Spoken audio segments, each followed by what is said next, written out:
Assalamualaikum warahmatullahi wabarakatuh. Waalaikumsalam warahmatullahi wabarakatuh. Waalaikumsalam warahmatullahi wabarakatuh. Apa bisa masih menunggu?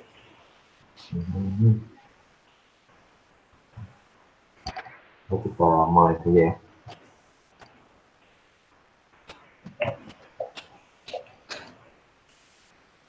Bila menunggu yang lain kita mulai saja. Baik. Bismillahirrahmanirrahim. Assalamualaikum warahmatullahi wabarakatuh. Waalaikumsalam warahmatullahi wabarakatuh. Waalaikumsalam. Alhamdulillahirabbil alamin. Wassalatu wassalamu ala asyrofil anbiya'i wal mursalin sayyidina wa habibina wa syafiina wa maulana Muhammadin wa ala alihi wa sahbihi ajma'in. Amma ba'd. Ya puji bagi Allah untuk kita serahkan pada yang segala puji bagi Allah SWT yang telah memberikan kita nikmat, nikmat peluang, kesehatan dan nikmat-nikmat lainnya hingga kita masih bisa menghadiri kajian pada sore hari ini serta salawat salam semoga selalu kita curahkan kepada junjungan kita penghulu para rasul, penutup para nabi, Nabi Muhammad Sallallahu Alaihi Wasallam, serta para sahabatnya, serta untuk beliau hingga beriman. Baik, sebelum kita mulai ke inti dari acara kajian kali ini, maka kita mendengarkan tilawah yang akan dibacakan oleh saudara hadis kepada saudara hadis untuk sekarang. Bismillahirrahmanirrahim. Assalamualaikum warahmatullahi wabarakatuh. Assalamualaikum warahmatullahi wabarakatuh. أعوذ بالله من الشيطان الرجيم. بسم الله الرحمن الرحيم. إن الذين قالوا ربنا الله ثم استقاموا تتنزل عليهم الملائكة ألا تخافوا ولا تهزنوا وأبشروا بالجنة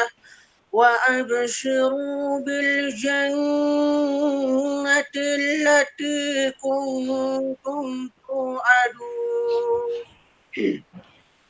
نحن أولياؤكم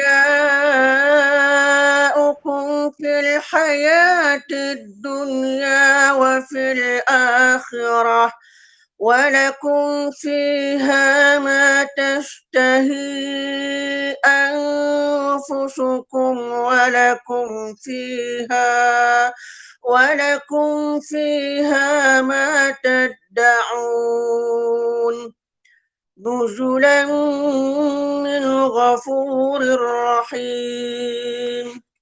ومن أحسن قولا ممن دعا إلى الله وعمل صالحا وقال إنني من المسلمين. ولا تستوي الحسنة ولا السيئة ادفع بالتي هي أحسن فإذا الذي بينك وبينه عداوة كأنه ولي حميم. وما يلقاها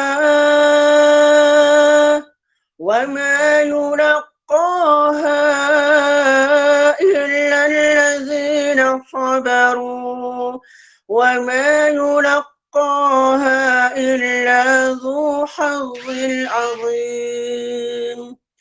صدق الله العظيم.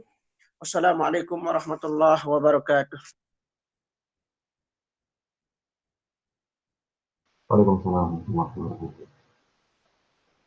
Terima kasih kepada saudara Hadis yang telah mengajarkan tilawah.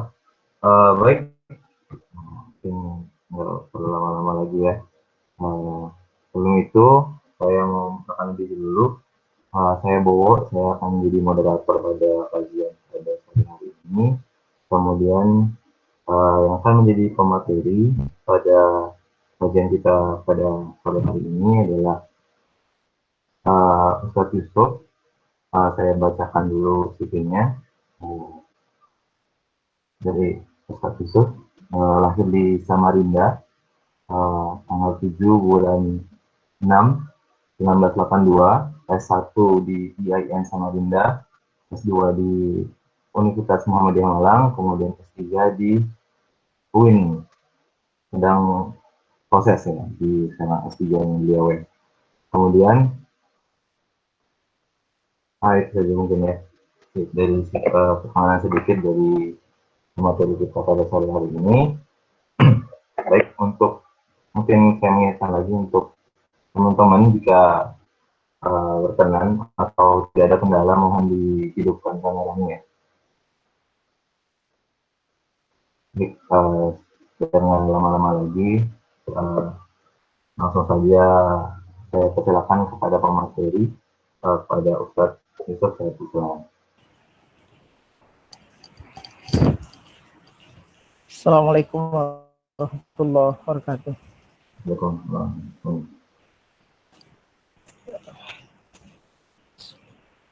Subhanallah bihamdihi adada khalqi wa ridha nafsi wa zinata arshi wa midada kalimati.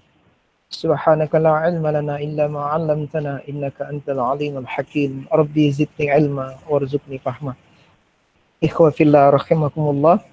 Alhamdulillah pada sore hari yang cerah, tidak cerah di Malang, maksud saya dalam kondisi hujan, dan tentunya hujan itu membawa berkah bagi kesejukan jiwa kita yang gersang, dan salah satu hujan diturunkan manfaatnya adalah kita senantiasa berdoa. Semoga dengan hujan turun ini menambah semangat giroh kita dalam belajar Islam, mengkaji agama Allah, dan tentunya bahwa kita harapan terbesar kita adalah bagaimana Islam yang mayoritas Muslim terbesar di sini adalah bukan sekedar jumlahnya yang mayoritas, tapi juga mampu mempengaruhi peradaban dengan ilmu dan adab. Dan insya Allah sore hari ini saya diamanai untuk mengisi, sebenarnya sudah lama ya saya diminta sama pemateri. Ini suara saya kedengaran? Kedengaran Ustaz, jelas. Oke, insya Allah, alhamdulillah sejelas ya, insya Allah sejelas orangnya yang berbicara. Baiklah, sore hari ini sebenarnya saya sudah berapa kali diminta, mungkin di JF mungkin harus manajemen organisasinya diperbaiki terkait dengan acara-acara biar lebih schedule-nya lebih rapi dan diatur. Jadi dalam Quran itu ka'annahum bunyanun marsus, hendaklah kau seperti bangunan yang tersusun rapi. Kebatilan yang terorganisasi itu mampu mengalahkan kebenaran yang tidak terorganisasi. Itu mungkin sekedar saran saja, karena berapa kali terkendala ya, jadwalnya berubah-ubah nih. Jadi alhamdulillah saya bisa pada Rabu sore hari ini. Dan itu yang kedua, ini ada ketua JF-nya ya. Moderatornya ini ketuanya, Ustaz. Masya Allah, luar biasa ya moderatornya. Itu saran saja lah. Oke, karena saya bagian dari, walaupun saya bukan tim dari JF, tapi saya bagian hidup saya di ruh dan jiwa saya adalah bagian dari dakwah. Karena dulu aktivitas saya dulu kuliah memang bagian dakwah di komunitas dakwah lembaga dakwah kampus. Jadi saya terpanggil. Jadi kalau saya diundang JF itu walaupun dadakan, walaupun badal pengganti saya selalu siap. Karena bagi saya barang intan surullah yang surkum, barang siapa yang menolong agama Allah, Allah pasti tolong dirinya. Jadi motivasi saya bukan karena JF. Jadi motivasi saya karena memang menolong agamanya Allah, karena di JF itu ada agama Allah yang diemban, yaitu dakwah. Jadi rugi banget bagi mereka yang tidak bergabung. Saya tidak promosi JF, maksud saya rugi banget kalau Anda tidak bergabung dalam dunia dakwah, yaitu di JF. Hanya saja mungkin manajemen organisasinya diperbaikin. Ya, oke lah JF ada di SC, tapi jangan sampai hatinya JF bukan di JF. Hatinya dia boleh di luar, tapi hatinya harus di masjid. Ya, jangan sampai kebalik ya. Fisiknya di JF, hatinya di SC. Nah, ini kebalik ya. Itu masukan. Kalau yang kedua terkait dengan Google Meet, memang JF nggak punya Zoom ya? Nggak punya ya? Belum ada, Ustaz. Belum ada, Ustaz. Belum ada. Harus Oke, Muhammadiyah sebesar ini, JF adalah bagian dari situ, masa nggak punya Zoom ya? Ini Ustadz wajar mengkritik, kalau saya dikritik saya keluar, ya nggak jadi ngisi saya. Ya oke, itu ya sekedar masukan saja lah, saling mengingatkan. Oke, baiklah, saya akan membahas terkait dengan adab sebelum ilmu. Mungkin sebelum saya membahas masalah adab, saya ingin bertanya dulu kepada jamaah Air Fahrudin yang insya Allah dirahmati dan dimuliakan Allah Subhanahu wa Ta'ala. Kalau Anda melihat ada seorang mahasiswa atau mahasiswi atau siswa atau siswi yang satunya cerdas tapi sombong, yang satunya nggak terlalu cerdas, dalam artian bukan bodoh, ya IP-nya standar lah, 4,01 lah. Kalau kelebihan maksud saya 3,50 misalnya. Tapi akhlaknya baik. Sopan santun sama temannya. Dia mudah bergaul, tidak pernah gosip, tidak pernah ngerumpi. Oke? Dia bergaul selalu menolong saudaranya, temannya nggak bisa bayar SPP, dia bantu walaupun dia hidupnya miskin. Dia walaupun miskin susah tapi suka berbagi makanan. Oke, walaupun dianya itu nggak terlalu pintar di kelas, di organisasi pun sering lelet misalnya, tapi secara etika moral adab dia bagus. Ketemu sahibnya, ketemu sahabatnya dia selalu menyapa, assalamualaikum akhi, apa kabar.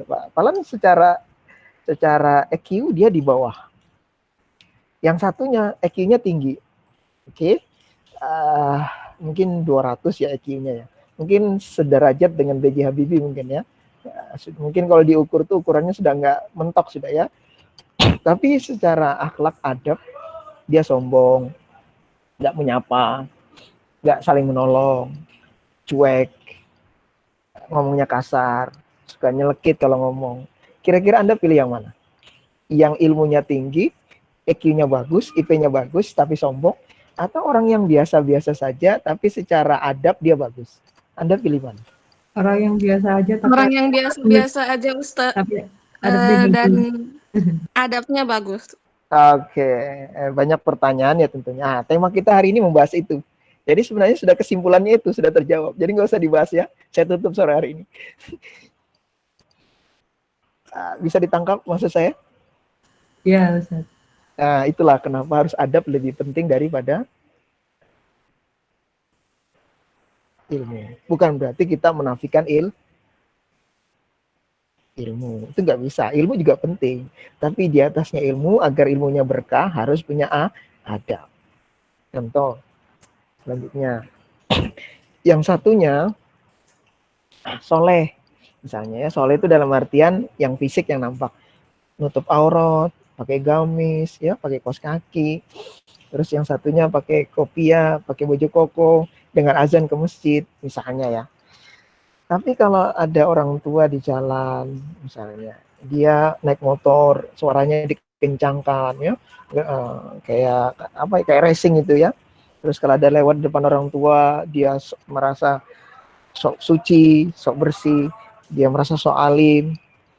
Oke? Dengan orang yang sebenarnya secara keilmuan agama dia sedang-sedang aja sih. Baca kitab gundul pun tidak bisa ya, kitab gondrong aja berantakan, apalagi kitab gundul misalnya.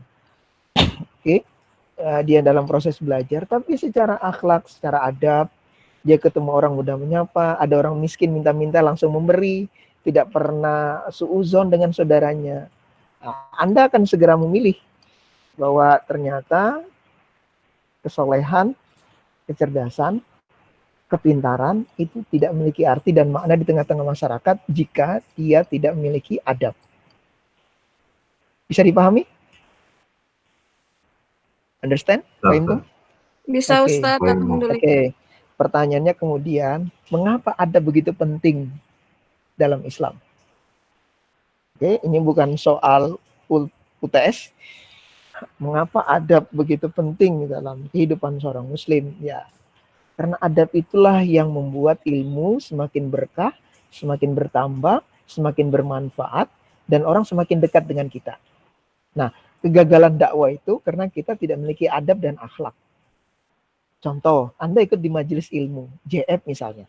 Tapi Anda setiap ikut JF, setiap orang yang berbeda dengan Anda, organisasi Anda tiba-tiba suuzon. Jangan-jangan itu platformnya Partai A misalnya.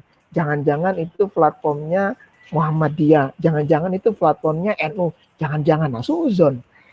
Bukankah kalau kita mengaji semakin dekat dengan Allah? Bukankah kita semakin ngaji semakin ukhuwah persaudaraan kita ikat?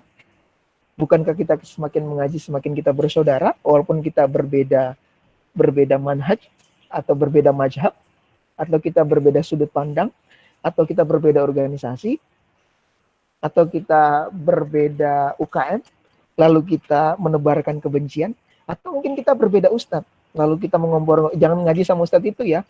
Nah, itu menunjukkan bahwa selama kita ngaji adab kita nggak benar. Bisa dipahami di sini? Bisa Ustadz. Oke. Jadi jangan merasa truth klaim kebenaran, merasa organisasinya lah yang paling benar, jangan merasa akulah yang paling suci, dan jangan merasa bahwa semuanya salah keliru. Selama itu dalam saudara bingkai akidah iman, dia saudara kita. Itulah adab. Jadi semakin banyak bacaan, semakin banyak wawasan, semakin banyak pergaulan, semakin banyak berinteraksi dan sosialisasi, semakin tinggi adab kita. Nah, itulah kenapa para ulama berpesan.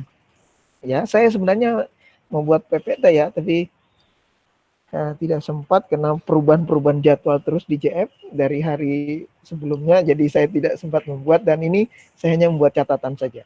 Ya, saya tidak nyindir moderatornya. Oke. Kenapa para ulama berpesan untuk mendahulukan mempelajari adab? Oke.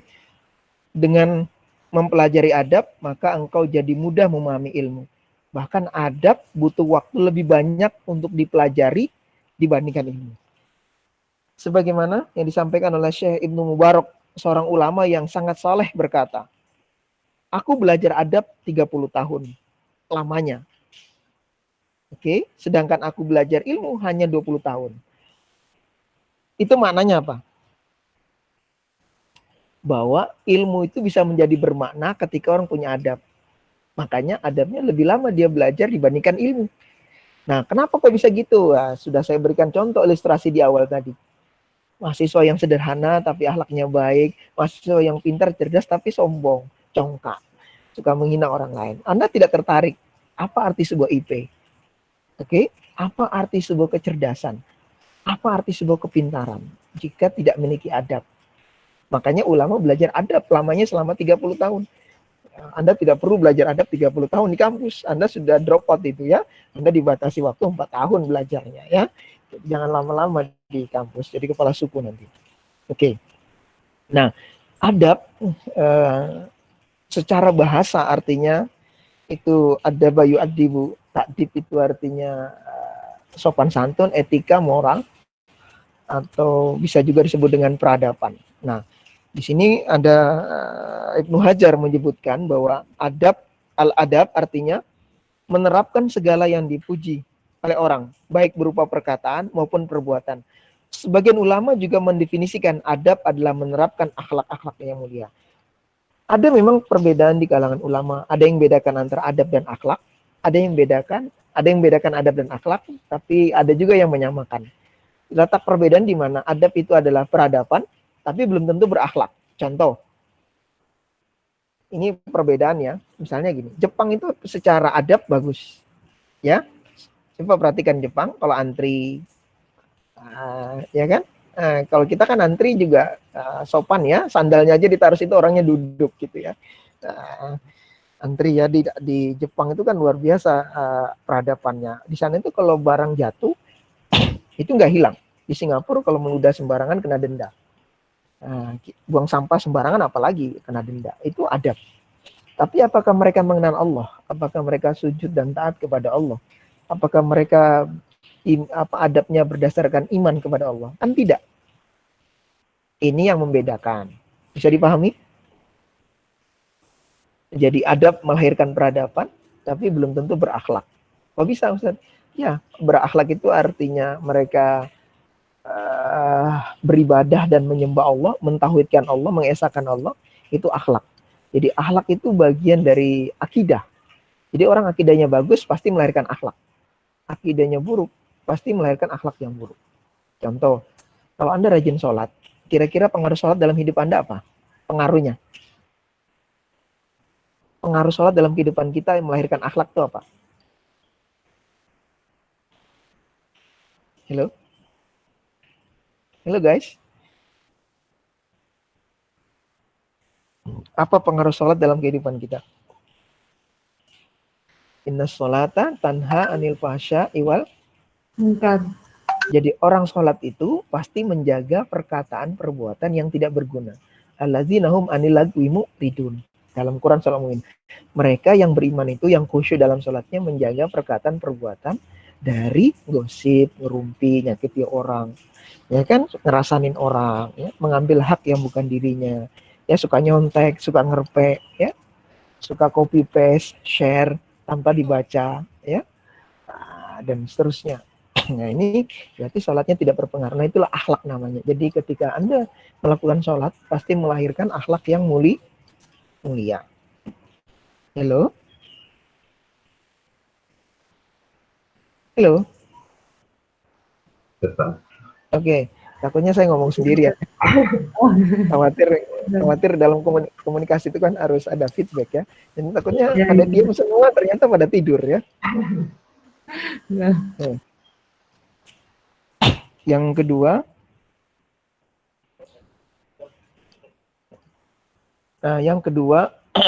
ini yang itulah kenapa Nabi diutus itu, ya ini ya termasuk dalam pendidikan, konsep pendidikan dalam Islam itu yang terkenal dalam hadis Nabi itu apa? Innamal bu'ustu liutamima makarimal akhlak itu kan. Jadi tujuan dari konsep pendidikan itu adalah diutusnya Nabi adalah untuk menyempurnakan Akhlak. Nah, akhlak itulah dalam pendidikan yang dalam Islam disebut dengan akhlak. Jadi sebenarnya tujuan dari pendidikan kita itu bukan sekedar melahirkan orang cerdas. Kalau orang cerdas banyak di negeri kita ini. Banyak profesor. Tapi profesor banyak ketangkap juga ternyata. Banyak gelar doktor. Tapi gelar doktor juga banyak yang ketangkap KPK. Betapa banyak orang-orang yang dari sisi pendidikan dia rendah. Sekolah SD pun tidak tamat misalnya. PAUD pun nggak lulus misalnya. Tapi dalam secara etika, moral, adab, sopan santun.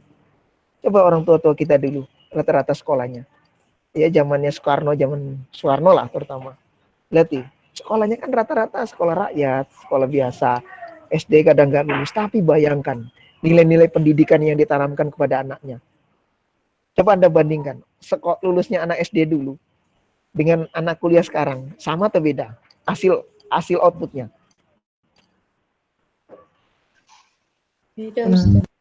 Beda, bayangkan. Lulusan SD orang dulu sama lulusan orang kuliah S1 sekarang, lihat secara adab, etika, moralnya. Jauh. Jadi kalau kuliah hanya mengajarkan kita kuliah di kelas, walaupun kuliah mengajarkan kita ilmu di kampus, tapi kalau kita tidak belajar adab lebih dulu, maka kita akan kehilangan kehormatan. Kita akan kehilangan rasa empati pada orang lain karena kita tidak memiliki adab tadi. IP-nya bagus, lulus tercepat, tapi sama orang tua saling nyakitin hati orang tua. Suka bohongin orang tua. Malah bermaksiat, pacaran diam-diam. Ya, uang SPP dibayarkan untuk pacarnya. uang SPP diajak kencan pacarnya. Itu yang ketawa-ketawa itu merasa banget. Dan seterusnya. Ya, uang kuliah dibayarkan untuk Shopee, Peggy. Ya, malah harus bayar SPP. Oke. Bagi mereka fisik lebih utama dibandingkan hati misalnya. Penampilan lahir lebih penting dibandingkan adab. Nah, ini yang terjadi. Makanya Nabi mengajarkan pada kita bahwa aku diutus tuh menyempurnakan akhlak. Bayangkan akhlaknya orang sebelum Islam datang tuh gimana jahiliyah. Anak perempuan dibunuh hidup-hidup.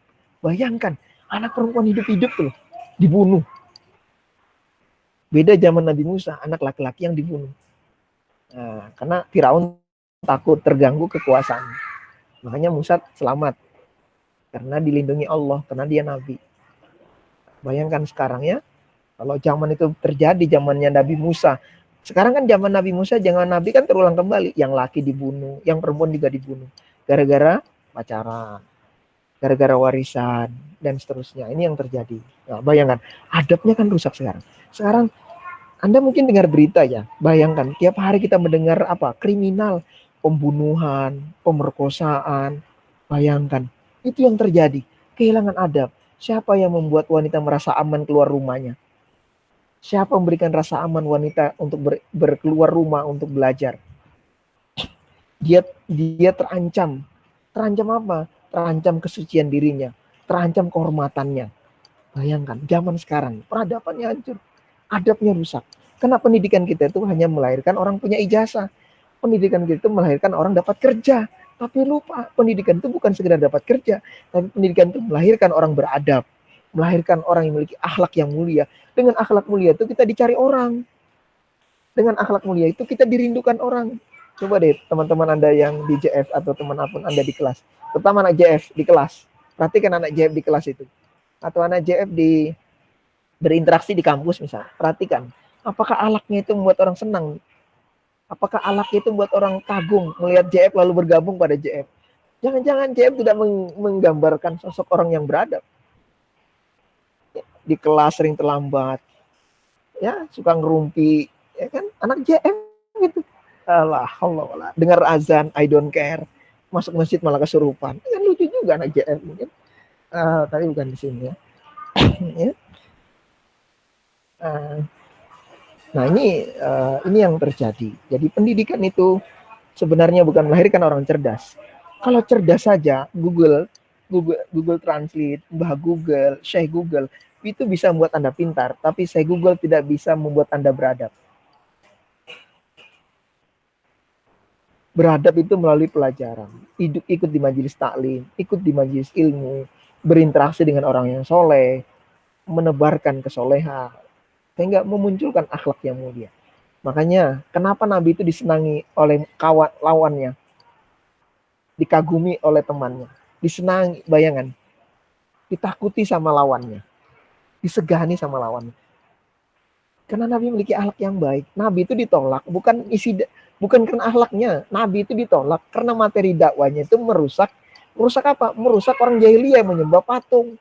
Itu yang bahaya. Tapi secara akhlak Nabi nggak ditolak. Bayangkan ya, Abu Jahal, Abu Lahab itu loh, musuhnya Nabi saja. Mengatakan apa? Ketika ditanya, Nabi itu gimana orangnya? Apa kata Abu Jahal, Abu Lahab? Musuhnya bilang, apa katanya? Nabi itu akhlaknya baik. Nabi itu akhlaknya, adabnya bagus. Bayangkan, musuhnya aja ngakui akhlaknya bagus. Sekarang, anak JF sekarang, bandingkan. Kira-kira survei nih, buat angket, bagaimana perilaku anggota JF terhadap kalian. Apakah mereka suka menyapa, suka menolong, suka membantu, atau cuek? Nah, itu bisa disebarkan angket itu. Jangan-jangan semuanya jelek beritanya. Berarti di JF perlu belajar adab selama 30 tahun sebelum belajar di kuliah, ya. Tapi kelamaan. Saya sudah tua nanti. Oke.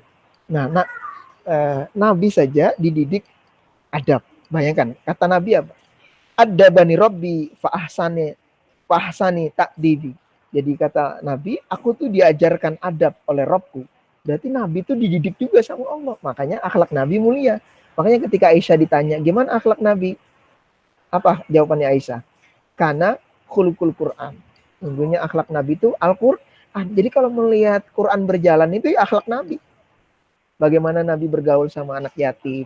Kata Nabi apa? Aku bersama anak yatim bagikan 2 jari. Nabi itu kalau suka mengunjungi anak yatim. Sekarang pertanyaannya, berapa kali anak jaib ke panti asuhan? Sudahkah anak jaib berbagi kasih sayang, berbagi ilmu, berbagi materi yang dia, baju, kerudung, jilbab baru yang dia punya, kelebihan di lemari.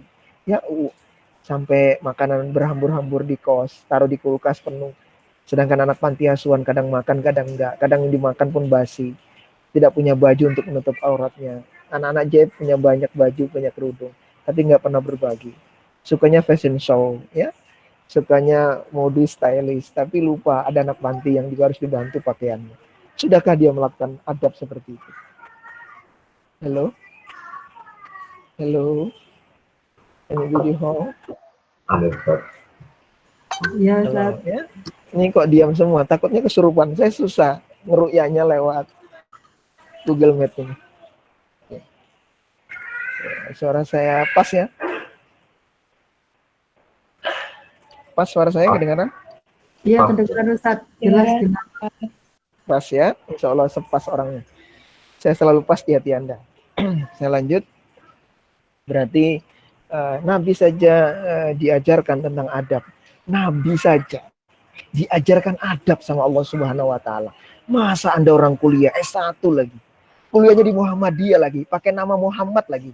Kelakuannya kucing garong trio macan. La haula wala. Pakaiannya nauzubillah min dzalik. Goyang dribble lagi, pakai TikTok lagi. La haula wala. Ya akhi, sadarlah akhi sebelum Dajjal keluar ya akhi.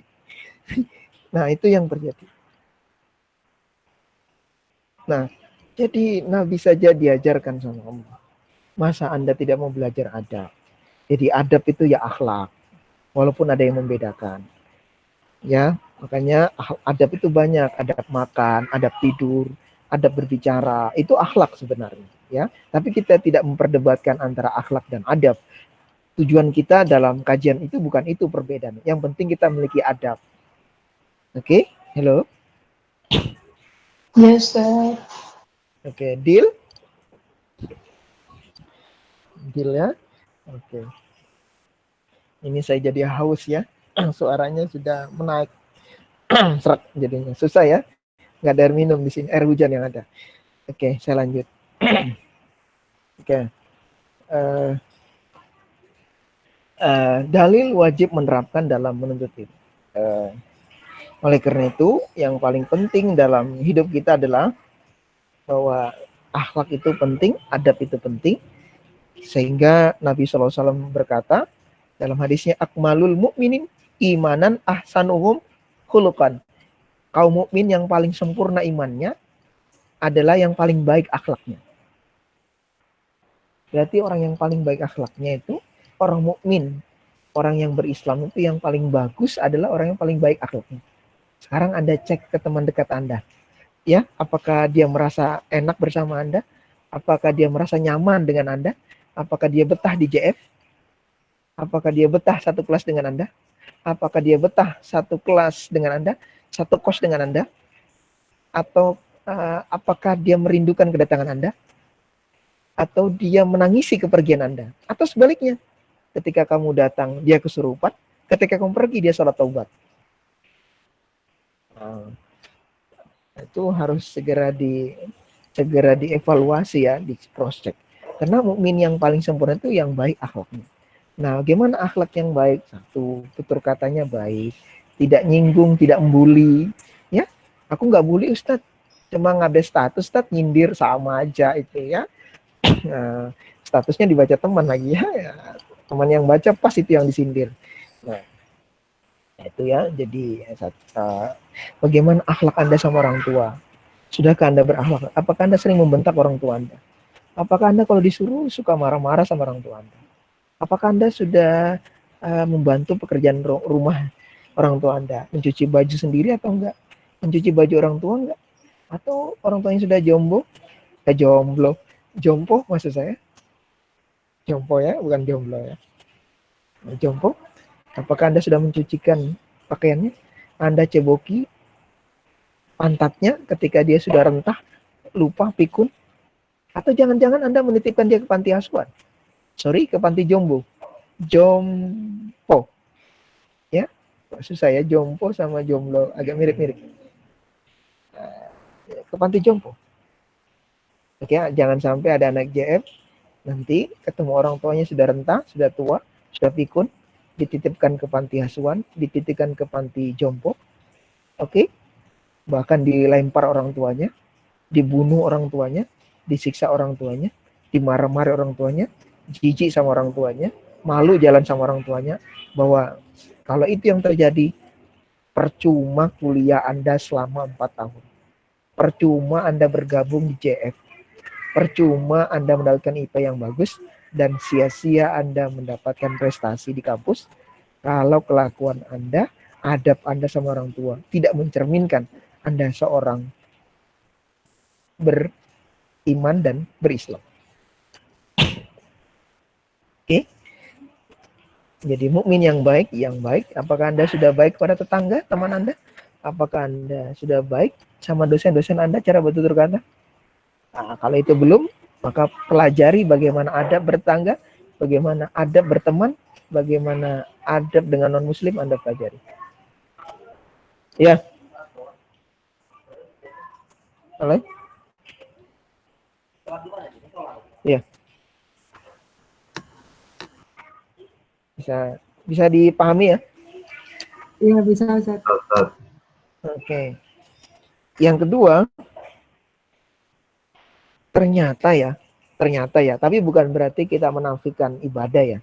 Ternyata hadis Nabi itu apa? Mengatakan dalam hadisnya ini riwayat At-Tirmizi, Hasan Sahih, beliau mengatakan sesungguhnya perkara yang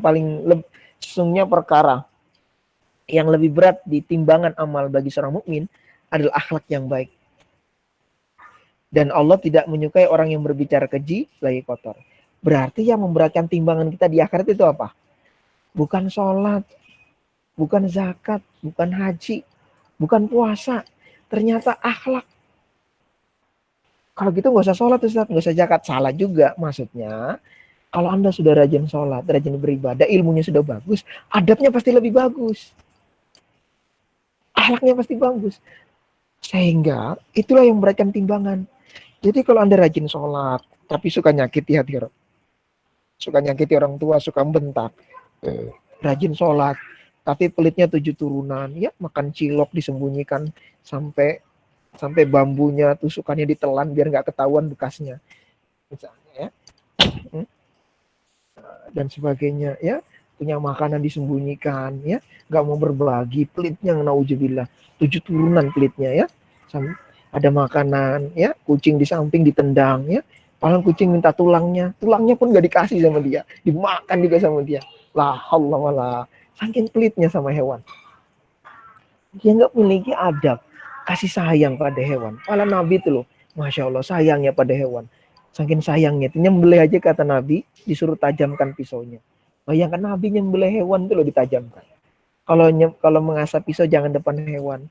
Jangan ngasah pisau di depan hewan. Nih, lihat pisaunya saya tajamkan ya, kumpulkan kambing. Nah, itu nggak boleh. Ya, nyembelih di teman-temannya.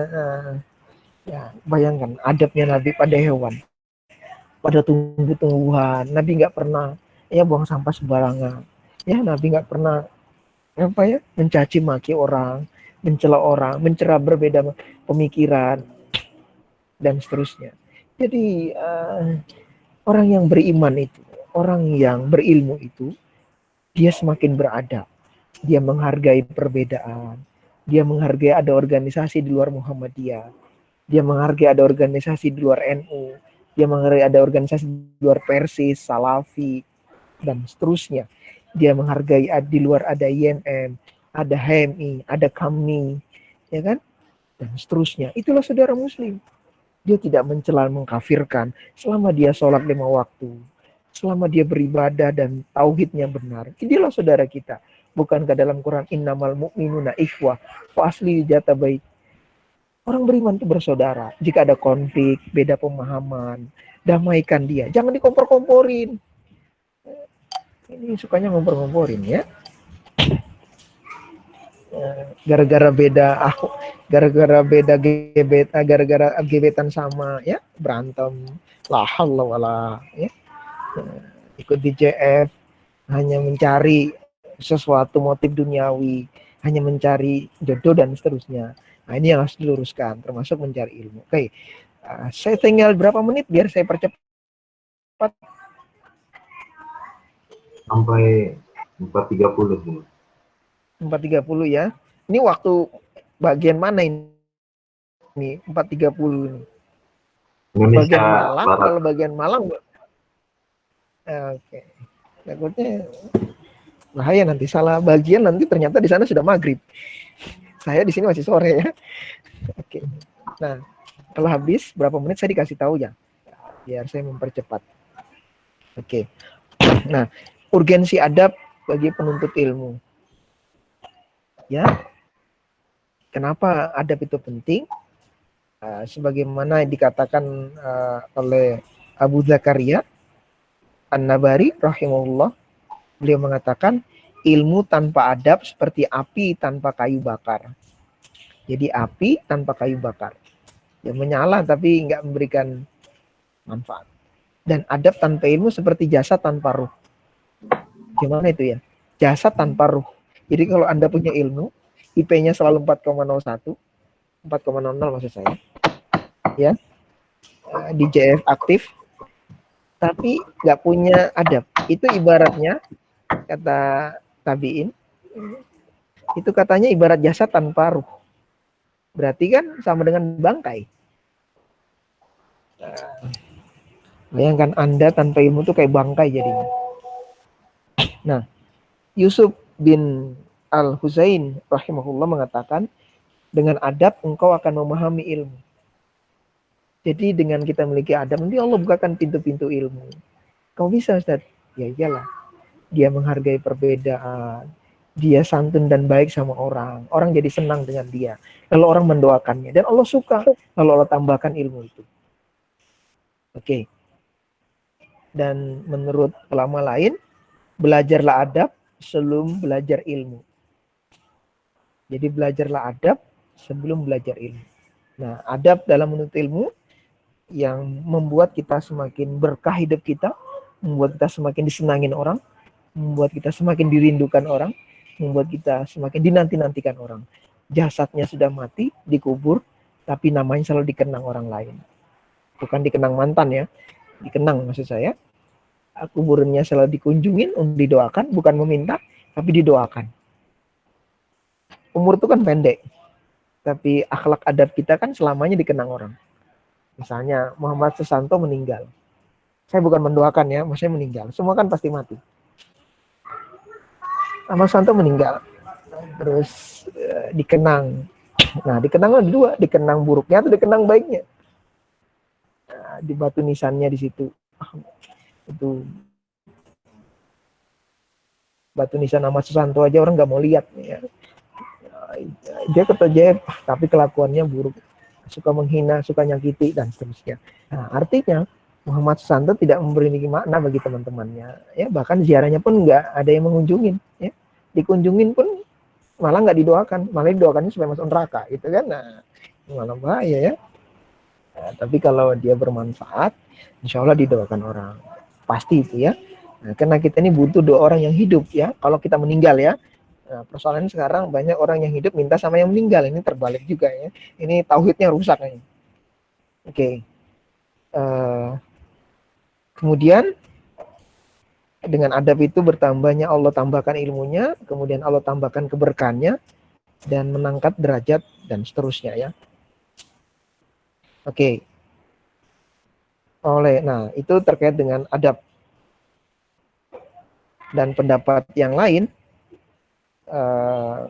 Sa'ad rahimahullah mengatakan, beliau mengatakan, kalian lebih membutuhkan adab yang sedikit daripada ilmu yang banyak. Jadi kita itu butuh adab yang sedikit dibandingkan ilmu yang banyak.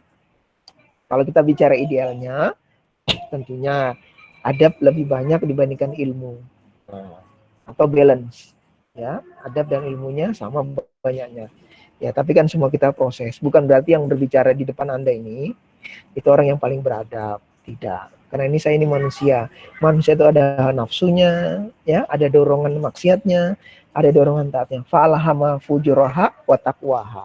Saya itu ada dorongan kebajikan, ada dorongan kemaksiatan. Karena hati kita itu kadang condong maksiat, kadang condong taat. Itu.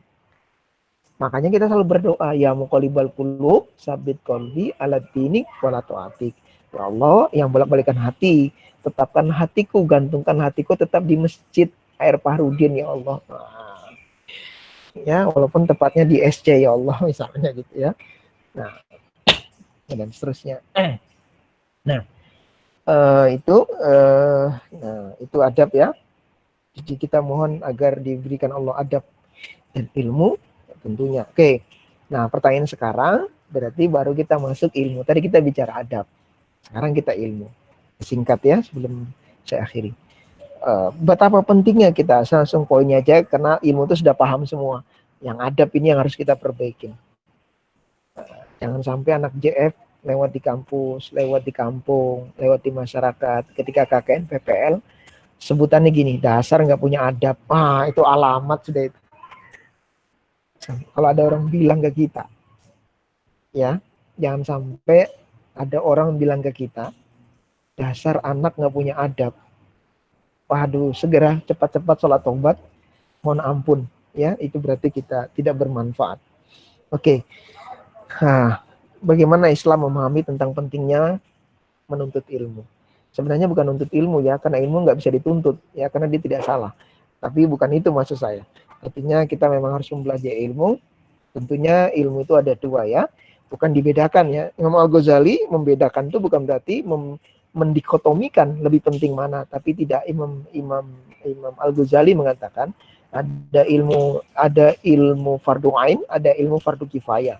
Nah, ilmu fardu ain itu ilmu syar'i. Anda harus pelajarin itu walaupun jurusan Anda jurusan umum misalnya ya, fisika, kimia, matematika, PGSD ya. Kemudian fisip, ekonomi, manajemen dan seterusnya.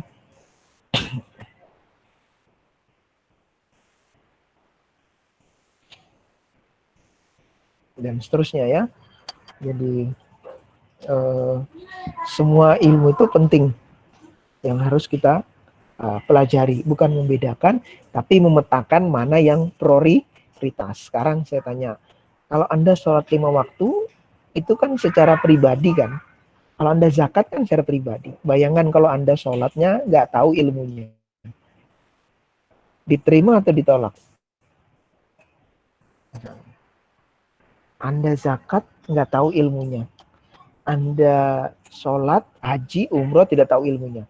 Berarti selama ini ilmu kita itu, ilmu yang kita wajib pelajari adalah ilmu syar'i, ilmu tentang agama Allah. Walaupun Anda jurusannya umum, tapi Anda tidak boleh menduakan atau menomorduakan pelajaran Islam. Walaupun Anda jurusan umum. Kenapa penting? Karena Anda itu beraktivitas sehari-hari itu terkait dengan ibadah. Sholat itu kan pribadi. Zakat itu pribadi. Ya kan? Halo? Ya Ustadz. Bayangkan kalau Anda tidak tahu ilmu tentang zakat, tidak tahu tentang ilmu tentang sholat. Kira-kira ibadah diterima atau ditolak? Pasti ditolak. Karena tidak memiliki ilmu. Makanya prioritas utama kita belajar itu ilmu agama. Oke, ilmu dunia itu sekedar fasilitas kita, kecakapan kita dalam hidup di dunia. Karena dalam dunia itu kita butuh ilmu. Ilmu apa? Ilmu cara menanam, ilmu cara ngerawat tubuh, ilmu cara berdialog dengan orang. Dengan ilmu itu kita bisa bertahan survive dalam hidup di dunia. Tapi kalau ilmu akhirat, Anda tidak pelajari sengsara dunia dan sengsara di akhirat. Bukan berarti Islam menomorduakan ilmu dunia, tapi itu penting. Tapi jauh lebih penting adalah prioritas Anda belajar ilmu agama. Oke. Nah, oleh karena itu Islam sangat menyuruh kita untuk menuntut ilmu karena jelas. Kenapa kok bisa jelas? Jelas perbedaannya, yaitu orang Orang berilmu dengan tidak berilmu sama atau beda? Jelas berbeda. Orang bodoh sama orang yang tidak mengetahui atau sama orang yang berilmu jelas beda. Berarti kalau Anda tidak punya ilmu, berarti Anda akan menjadi orang tersesat. Bayangkan, Anda saja beli HP, beli gadget, beli motor, itu kan nggak langsung beli. Berarti Anda browsing dulu, Anda searching dulu, Anda tanya-tanya dulu. Berarti kan Anda tahu infonya dulu, tahu ilmunya dulu sebelum Anda beli barang. Kan nggak mungkin Muhammad beli barang tiba-tiba mau beli HP atau laptop langsung datang ke toko. Kan nggak mungkin, pasti buka dulu tutorial di YouTube. Oh, ini tahu kekurangan kelebihannya, ya kan? Minimal tahu ilmunya dulu sebelum membeli. Kalau ngelamar orang, minimal tahu dulu akhlaknya. Kan berarti mencari informasi. Ya kan? Nah, oleh karena itu, orang berilmu tentu berbeda dengan tidak berilmu. Nah, yang kedua, hanya orang yang berakal yang dapat menerima pelajaran. Berarti, orang yang tidak berakal tidak bisa menerima pelajaran. Pelajaran dari mana? Pelajaran dari alam yang Allah ciptakan. Dunia dan sisinya ada pelajarannya. Ya, kita ngelihat di alam kenapa air hujan bisa turun. Apa penyebabnya? Oh, ternyata ada pemanasan di laut naik ke atas jadi kristal. Dan kita lahirlah ilmu biologi, ya, ilmu fisika.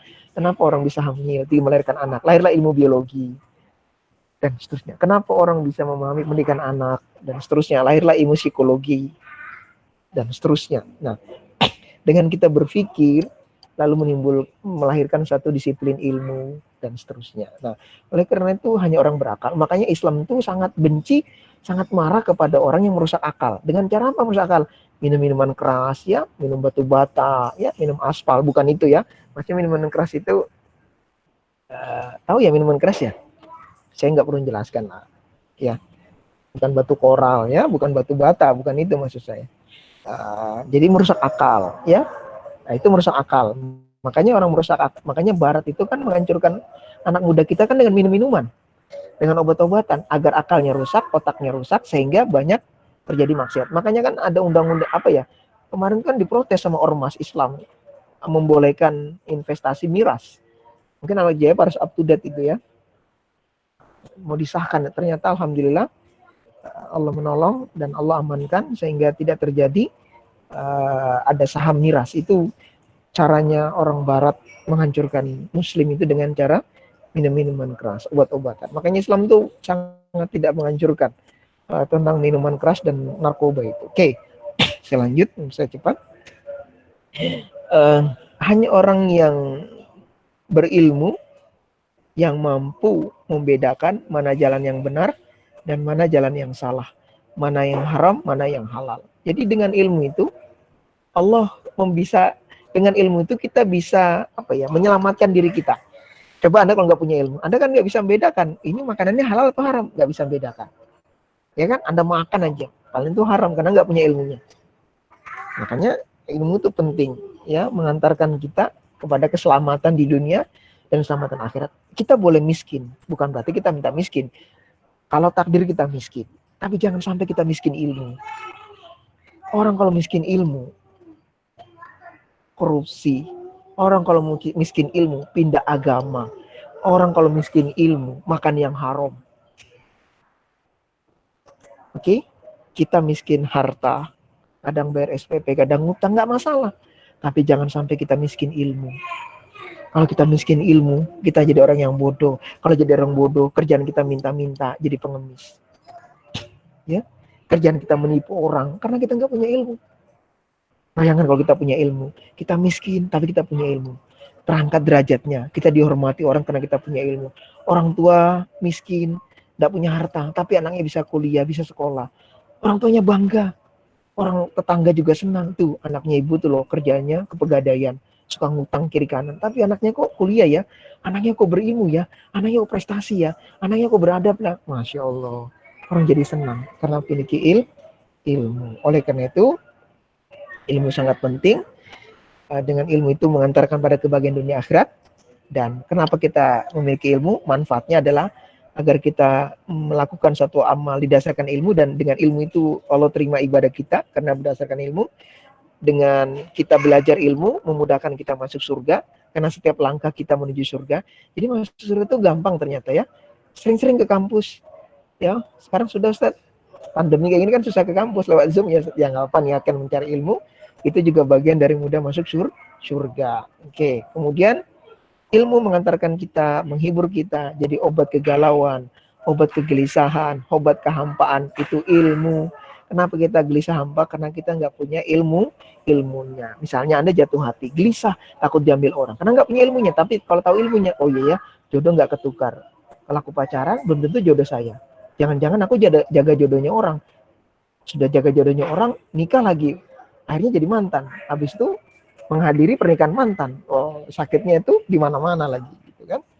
Nah, Oke, itu saja yang dapat saya sampaikan terkait dengan adab dan ilmu. Sampai berjumpa, mohon maaf atas salah kata dan perbuatan. Dan jika ada yang tidak berkenan di hati, saya mohon maaf. Bukan berarti saya paling alim, paling berilmu, paling soleh, paling berilmu, paling beradab, tidak. Ya, saya bukan setan yang selalu salah, dan saya juga tidak seperti malaikat yang selalu benar. Artinya, saya manusia Muhammad Yusuf yang ganteng dan tampan dan soleh seperti ini. Sombong itu namanya ya, itu berarti saya nggak punya adab. Maksud saya, kalau ada salah saya mohon maaf. Sampai berjumpa dalam waktu dan channel yang sama. Jangan lupa like, share, and subscribe. Saya kembalikan ke moderator. Baik, alhamdulillah ya udah sampai sama dengan luar biasa. Mungkin ada masuk ke sesi tanya jawab dulu ya Ustaz. Mungkin ada yang ingin bertanya langsung ya, yang disiapkan dari Dita Ustaz. Langsung aja. Izin bertanya, apabila izin menjawab dalam agenda perkuliahan kita mendebat pendapat seorang guru dengan tujuan untuk memicu adanya diskusi, apakah itu termasuk tidak memiliki adab? Oke. Niat mencari ilmu itu diperbaikin. Kalau niat mencari ilmu untuk menjatuhkan orang depan umum, niat kuliah mencari ilmu agar bangga-banggaan dengan ilmunya supaya dibilang orang pintar, niat mencari ilmu karena mencari pekerjaan, niat mencari ilmu menjatuhkan orang depan umum, menjatuhkan dosen karena dia tidak tahu, dia sudah tahu lalu menjatuhkan. Nah, itu yang berdosa. Tapi kalau niat mencari ilmu untuk sharing, berbagi ilmu, siapa tahu dosennya ada yang nggak tahu, kan nggak semua dosen ketahui ilmu. Nah, persoalannya mahasiswa kita itu punya ilmu tapi nggak beradab cara ngomongnya. Ini masalahnya. Pak, Bapak tahu nggak? Bapak ini pernah baca nggak jurnal ini? Bapak ini kayaknya nggak paham maksud saya. Nah, itu nggak beradab namanya. Benar sudah mengkritik. Benar, memang harus dikritik. Karena dosen juga ada salah. Cuma persoalannya kita nggak beradab cara ngomongnya. Coba beradab. Misalnya gini. Pak, mohon maaf. Saya mau bertanya, ada satu yang menggelisahkan hati saya. Menurut buku yang saya baca, tapi saya bingung Pak, bagaimana cara memahaminya. Mungkin bisa memberikan pencerahan kepada saya, agar saya tidak gelisah dan galau. Karena ada terjadi perbedaan Pak, bagaimana menurut Bapak? Nah, itu kan lebih santun ngomongnya. Dibandingkan, Pak, Bapak ini nggak paham. Ah, itu salah. Teman-temannya dibilangin, kamu ini makalahnya nggak beres, ini copy paste, nah itu sudah nggak beradab. Jangan menjatuhkan orang di depan umum. Jangan menghina orang depan umum. Orang punya harga diri. Orang punya kehormatan yang harus kita tutup. Orang punya aib. Kita juga punya aib. Kita hargai itu. Kalau mau debat, debat yang santun. Debat yang berilmu. Debat yang beradab. Bukan debat kusir. Ya. Etika ngomongnya yang diperbaikin. Bisa dipahami maksud saya? Halo? Bisa Ustaz. Bisa Ustaz. Memang hidup itu saling memahami, bukan saling menjelaskan. Begitupun cinta. Silakan, saya kembali moderator. Baik, Ustaz. Mungkin yang terakhir, waktunya udah masuk juga. Dari Aisyah Basado. Assalamualaikum Ustaz. Saya mau tanya terkait hukum wanita yang berantau mencari ilmu itu seperti apa? Saya kurang jelas, Bang. Diulang, kurang nangkap saya. Hukum wanita yang pergi merantau mencari ilmu itu seperti apa? Karena setahu saya ada hukumnya kalau safar tidak bersama mahram itu tidak boleh. Lalu bagaimana bagi kami yang perempuan mau mencari ilmu sampai ke kota lain gitu? Oke. Ini memang ada apa ya, khilaf di kalangan ulama. Tapi bagi yang ekstrim mengatakan tetap nggak boleh. Ini saya menggunakan perbedaan ya. Bagi yang ekstrim mengatakan tidak boleh, harus disertai mahram. Tidak halal bagi seorang perempuan keluar rumah tanpa ditemani mahram. Nah, mahram itu bisa saudara, ya, bisa saudara bapak, ya kan, dan seterusnya. Yang nggak boleh kemudian dan saudara ada hubungannya. Yang nggak boleh itu mantan menemani, itu masalahnya. Oke, harus ditemani. Makanya kalau Anda kuliah di Timur Tengah, terutama perempuan ya, kuliah di Riyadh, di Mekah, Al-Mukarramah, di Madinah, itu Anda tidak diterima kalau nggak ditemani mahram. Ada yang seperti itu. Tapi bagi belahan yang lain itu nggak masalah. Ada yang mengatakan selama ya, selama Anda itu, kalau misalnya Anda mampu ditemani, punya uang banyak, orang tuanya bisa menemani atau kakaknya bisa menemani, ya misalnya naik pesawat ya, harganya murah ditemani. Kalau misalnya mahal, susah dan seterusnya, Anda boleh, tapi tetap dalam safar perjalanan itu Anda bisa menjaga diri ya, menjaga pandangan, menutup aurat. Jangan pecicilan ya, tengok kiri kanan, perempuan akhwat cari ilmu tengok kiri kanan, ya kan? Ada ikhwan digombali dan seterusnya. Ini masalah ini jadinya. Itu mancing ya, mancing buaya yang di laut naik ke darat ya. Nah, jadi itu perbedaannya. Tapi kalau misalnya mbaknya adalah kita, kan nggak semua orang tua kita mampu ya, terutama perempuan. Perempuan itu harus rajin mencari ilmu. Tapi tidak harus kuliah ya, di kuliah pun tidak harus ya, bisa majelis ilmu, belajar mandiri. Tapi kalau belajar agama harus ada gurunya dan seterusnya. Kalau di Mekah Madinah harus ada mahram. Kalau misalnya di Indonesia misalnya, masih wilayah Indonesia, ya saya rasa mungkin orang tuanya ada yang nggak mampu dan seterusnya, ya mungkin anaknya bisa menjaga diri ya. Menjaga diri, tutup aurat, jaga pandangan, dan tetap menjaga kehormatan diri. Insya Allah dengan niat itu Allah akan melindungi kita semua. Insya Allah. Mungkin itu ya jawaban saya. Walaupun nggak 100% benar. Baik. Karena sudah mepet waktunya, mungkin dicukupkan juga sesi tanya jawabnya. Ada yang mau bertanya? Bertanya boleh, Ustaz. Oh iya. Ya udah. Dengan senang. Silakan. Bismillahirrahmanirrahim. Assalamualaikum warahmatullahi wabarakatuh. Assalamualaikum warahmatullahi wabarakatuh. Afwan Ustaz.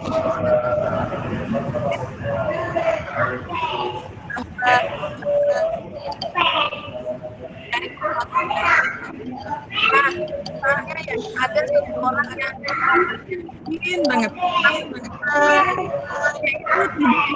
dia dari perbuatan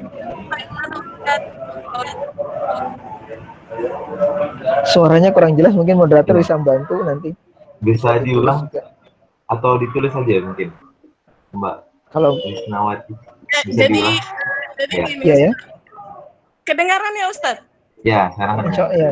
Nah, jadi gini Ustadz, kan di dalam Al-Quran itu sudah dijelaskan bahwa sholat itu kan mencegah dari perbuatan keji dan mungkar.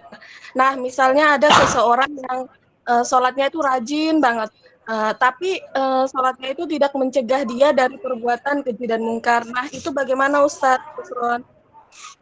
Afwan, oke, terima kasih. Ini nyindir saya juga ini kan. Karena rata-rata aktivis masjid JF terutama rajin ke masjid, tapi kelakuannya kadang nggak sesuai dengan oke. Nah, ini kan sebenarnya pertanyaan ini memukul kita semua sebenarnya ya, bukan hanya Mbak Isnawati, termasuk saya juga. Introspeksi diri, berarti selama ini sholat kita sekedar menggugurkan kewajiban. Oke, itu yang pertama. Contoh mahasiswa, kamu rajin kuliah? Iya, yang penting absen. Nah, ini masalah. Berarti sekedar menggugurkan absen. Oke, sekedar menggugurkan sholat wajib. Artinya kamu kok sholat? Iya, wajib. Karena ini wajib, kalau enggak dosa. Berarti kan dia tidak memaknai sholatnya, sehingga tidak berdampak pengaruh dalam hidupnya. Berarti kesalahannya satu adalah menjadikan sholat sebagai kewajiban. Nah, kalau sudah kewajiban bisa menjadi beban, sehingga tidak berpengaruh dalam kehidupan. Yang kedua, dia sholat karena terpaksa. Mungkin disuruh orang tuanya, atau karena disuruh dosennya, Atau karena lihat teman-temannya pada sholat, dia juga ikut sholat, kan malu juga ya, anggota JF tapi nggak sholat, semuanya pada sholat ya, aku nggak ikut-ikutan. Yang ketiga, dia sholat tapi tidak memahami apa yang dia baca. Artinya secara fisik dia sholat, tapi secara hatinya nggak sholat. Hati pikirannya ruh gentayangan kemana-mana, tapi jasadnya ada di masjid. Ya, pernah nggak merasakan itu? Fisiknya sholat, hatinya gentayangan. Pernah lihat? Oh, nggak pernah lihat ya, mungkin kita merasakan. Hati pikirannya gentayangan kemana-mana, ingat kuliah, kok lama sekali ya pandemi COVID ini. Naruh barang lupa, berarti selama ini fisiknya yang sholat, tapi hatinya tidak sholat. Yang keempat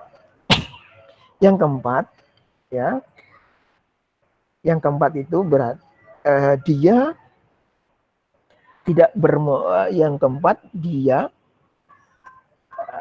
dalam Allah mengatakan bahwa dalam hadis itu ya, barang siapa yang sholat namun tidak mampu mencegah dirinya dari perbuatan keji dan mungkar, sholatnya itu yang dia kerjakan bukan semakin dekat dengan Allah, malah semakin jauh. Nah, kalau sholat saja membuat orang semakin jauh dengan Allah, mana mungkin dia berakhlak yang baik? Wong sholat aja semakin jauh dengan Allah, berarti dia sholat tapi masih berbuat maksiat. Berarti sholatnya itu tidak semakin dekat dengan Allah, malah semakin jauh dari Allah SWT. Makanya Allah menyinggung, fawailul lil musallin, celakalah orang yang bayangkan orang sholat celaka, apalagi nggak sholat ya. Nah, yang sholat saja celaka. Kenapa yang sholat celaka? Karena ria, karena pamer, dan seterusnya. Jadi banyak faktor Mbak Lisnawati kenapa sholatnya tidak mampu mencegah perbuatan keji dan mungkar, karena kewajiban, karena desakan dan paksaan, karena tidak memahami artinya, hatinya tidak khusyuk. Oke, sholatnya sekedar asal salat dan tidak memahami artinya, dan banyak faktor lain yang menyebabkan itu. Kalau sudah memahami artinya, wudunya benar, oke, menghayati yang dia baca, kemudian dia menyadari, dia belajar ilmu tentang sholat itu berpengaruh pada kehidupan, ketenangan, kebahagiaan, dia pelajari Al-Quran, hadis Nabi, pengaruh-pengaruh orang sholat, insya Allah akan melahirkan akhlak yang mulia. Makanya orang sholat itu akhlaknya pasti baik. Seharusnya. Mungkin itu ya jawabannya. Wallahu a'lam bishawab. Baik Ustadz, syukron. Afwan. Ya, Ustaz. Mungkin ini yang terakhir ya. Jadi ya mulai tadi. Diskusi terakhir. Iya. Mungkin terakhir Ustaz ya, mohon maaf. Nah, dari Marwah. Bagaimana jika seorang yang suka berbagi kepada sesama dan berinteraksi sangat baik di hadapan orang lain, namun ternyata setelah ditelusuri di dalam kehidupan keluarga, terkadang masih sering terjadi beberapa konflik di dalamnya. Lalu bagaimana kita menyikapi sikap orang tersebut sebagai sesama muslim? Oke. Nah, kalau diulang tuh? Ya, boleh diulang. Saya agak panjang jadi susah. Jadi, bagaimana jika seseorang yang suka berbagi kepada sesama dan berinteraksi sangat baik di hadapan orang lain, namun ternyata setelah ditelusuri di dalam kehidupan keluarga, terkadang masih sering terjadi beberapa konflik di dalamnya. Lalu bagaimana kita menyikapi sikap orang tersebut sebagai sesama muslim? Oke. Ini juga menyindir kita juga sebenarnya. Kadang kita itu terlalu ramah sama orang, suka membantu orang lain. Ternyata sama saudara sendiri dia pelit, lembut ngomong sama orang tuanya kasar ngomong. Itu juga nyindir kita juga sebenarnya. Nah, sebenarnya intinya gini. Akhlak yang baik itu sebenarnya, akhlak itu atau untuk mengetahui karakter pribadi seorang itu, jangan lihat yang nampak dari perilakunya yang dengan kita. Sebenarnya gampang. Tanya sama orang yang terdekat dalam hidupnya. Siapa itu? Ayah ibunya, suaminya, istrinya. Makanya pernah dengar hadis Nabi. Mungkin nanti dicek di browsing di internet. Akhlak Nabi. Sebaik-baiknya kamu adalah yang paling baik akhlaknya pada istrinya. Dan aku adalah yang paling baik terhadap istriku. Bayangkan, menunjukkan bahwa Nabi itu pertama kali itu baik sama keluarga dan istrinya. Kalau sama istri dan keluarganya dia baik, yang dekat saja dia baik, apalagi sama orang lain yang jauh dari dirinya. Nah, persoalannya kita itu buruk sama keluarga, sehingga baik sama orang lain, itu kamuflase. Artinya akhlaknya tidak muncul dalam dirinya dan tidak berdampak pada keluarga. Berarti ada yang salah selama ini tentang adab dan akhlaknya. Ya, jadi teman-teman semuanya di JF, hati-hati. Anda yang nampak itu adalah diri Anda. Tapi ada yang tidak nampak dalam diri Anda. Kapan itu? Ketika Anda di rumah, ketika Anda berinteraksi dengan orang tua Anda, ketika Anda berinteraksi dengan keluarga dan saudara Anda. Itulah yang sebenarnya akhlak Anda. Jadi kalau sama keluarga Anda buruk, sama saudara Anda sering berantem, sama ayah ibu Anda sering bentak. Kalau Anda berbuat baik di luar, kamuflase, gak tahan lama, pencitraan, cari muka. Dan orang cari muka itu gak punya muka. Dan ini tidak akan lama. Gimana cara menyikapinya? Ya, nasihatin. Ya, nasihatin bukan berarti sok paling besar, enggak juga. Kita ngomong yang baik, nasihat yang baik, dan seterusnya. Intinya adalah, baik buruknya seseorang, tanya sama orang terdekatnya. Itu saja jawaban saya. Wallahu a'lam bishawab. Alhamdulillah. Itu aja ya. Kita sudah di penghujung acara. Melewati batas waktu dari tadi sebenarnya. Ya, ini mulai tadi penghujung terus ya. Mulai tadi. Jadi ini benar-benar penghujung. Jadi mohon maaf jika ada yang bertanya, mungkin bisa di sesi selanjutnya, pas sensor selanjutnya. Mungkin Baik. Bisa japri ke ya, moderator, nanti bisa di-share gitu. Oh, kirain japri ke Ustaz. Iya. Nanti biar Mas Susanto yang jawab. Baik ya, mungkin itu aja kajian kita kali ini. Sebelum saya tutup, mungkin pertama-tama saya mohon maaf dulu kepada khususnya Ustadz mungkin. Jadi kajian ini mungkin banyak yang kurang, dan terutama kepada teman-teman jika ada kesalahan dari teman-teman, mohon maaf. Baik. Oh ya, sebelum nanti acara ini ditutup, mohon teman-teman jangan keluar dulu, ada sesi dokumentasi.